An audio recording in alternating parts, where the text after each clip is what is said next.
There once was a rich man who had just one son, and the boy was dearly loved by his father. As everybody knows, the greatest scourge on earth for a rich man is work. Therefore, when his son turned 14, the father decided to send him to school to learn the science of laziness. On the same street as the rich man, there lived a famous and highly respected professor who had never done a lick of work in his life he could get out of doing.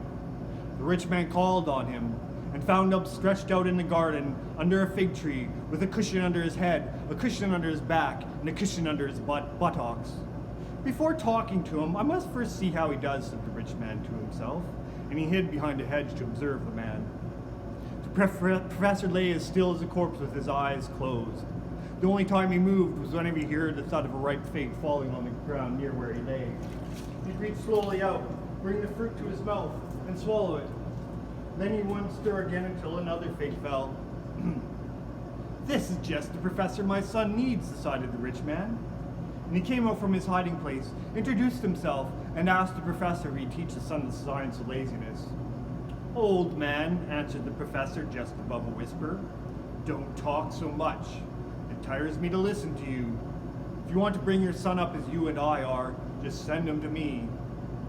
At this, the rich man went home, took his son by the hand, thrust a feathered pillow under his arm, and led him to the garden. I urge you, he told him, to do everything you see this Professor of Idleness do. The boy, who already had an inclination for that particular science, also stretched out under the fig tree. Observing his teacher, he saw him reach for every fig that fell and bring it to his mouth. Why should I work myself to death reaching for figs, he thought. And he lay there with his mouth wide open. Soon a fig fell into his mouth, and he let it go down slowly. Then he reopened his mouth. Another fig fell. This time it missed. He lay there perfectly still and murmured, Why so wide at the mark? Fig fall into my mouth. Seeing how wise his pupil already was, the professor said, Go on now. You have nothing to learn from me.